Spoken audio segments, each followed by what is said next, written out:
Okay lang ba kung ipapabawas? Isa pa ano na. Kausapin niya siya. Okay. Nasaan po yung may-ari? Abay naman. Opo.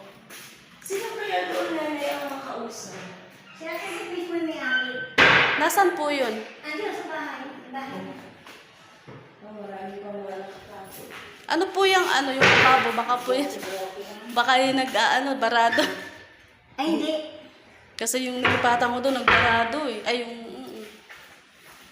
nagbarado siya. Oh, nalay ko sa kali po, no? Pwede pong makausap ngayon yung may-ari. Oo. Ano? Bahay. Ay, sige po. Yung taas. Ayan. Ito yung kwarto. Ayan. Ito yung taas. Tapos, ayan. Para pong nahutok yung sahig. Kahoy lang kasi siya, sis. Ay, plywood lang yung nandun sa taas. Oo. May, okay.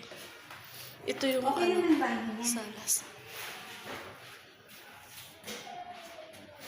Tinanggalan ng ilaw. Oh, malaki nga. Wala po siya. So, ito lang yung sahig na lagyan ng... Ang gagawin mo na lang nito, linoleum. Mapinturahan mo na lang. Oo, pwede mo siyang lagyan ng ano dito pa, oh. Cortina, sa pangamilan. Kasi, wala naman daw problema, nalagyan na lang yung remote room. Yung ano lang, yung dingding, siguro Oo. may isang... Tapos may tanggal nila mga ilaw, tibit. Wala na yung ilaw. Ang ilaw sa banyo, wala. Ang ilaw doon sa kusina, wala. Natanggalan nga rin eh. Dapat din naman nila kinukuha rin kasi bago mo pakita niya, may mga ilaw yan. Bukas kasi. Pag may pumasok. Diba nandiyan sa sala, hindi kuha. Ayun sa sala, may ilaw. Naka-on yung ano? Hindi, pinatay ko. Ay, yung ganon? Ay, hindi ko alam yun eh. Yung switch. Ano, bayad na kami. Kunti lang. Hindi, bukas po yung ilaw sa loob kanina, di ba? Pinatay ko. Bago tayo bago ko lumabas.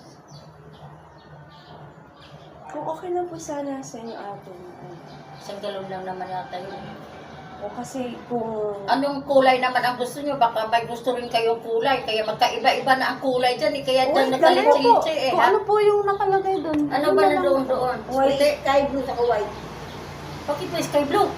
Ay, hindi. Ano pala yun? Yung ano yun? Dirty white? Oo, hindi. Hindi po, ano po siya, para siyang sticker po ate. Yung binibili siya sa Nagdikit kasi sila ng oo, sticker, yung wallpaper. tapos, Tinatanggal.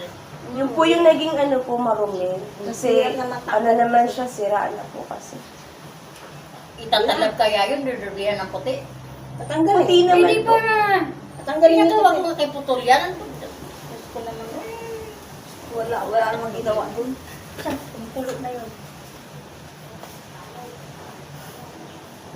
O tapos, ang magpintura naman, mahal pa naman dito maglilibo. Buti yung pamangkin ko dati, kaso hindi kami good term ngayon. Kaya matatawag. Magkano bang labor ate dito? Hindi ko alam kung magkano yun eh. Ba't talaga ako pag magmatraw ng pamangkin ko, 500 lang naman isang araw. Hindi naman siguro aabot ng ilang araw, isang araw lang naman yan. Kayang-kaya ko nga yan. Kahit nga po ako din po nag-ayos ng bahay namin. Kung ano, dati, nung sa bago pa yan, ako nagpintura ng red paint yung sa sahig. Nakabarnis pa yung sa itaas. Mga bago nga, teka, iniiba-iba. Tapos nasira kasi yung butas ng aircon nila, hinayaan ng tubig na pumasok. Mga bago nga yung nakatira.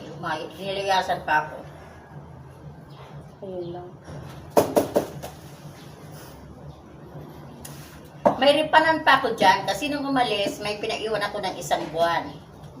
So, yung 1 buwan, kinaltasan doon sa ilaw kuryente na 2,000. Ngayon, pinuntan ako dito nung sabi ko, pag may nakatira na, sabi ko, may deposit, pinuntan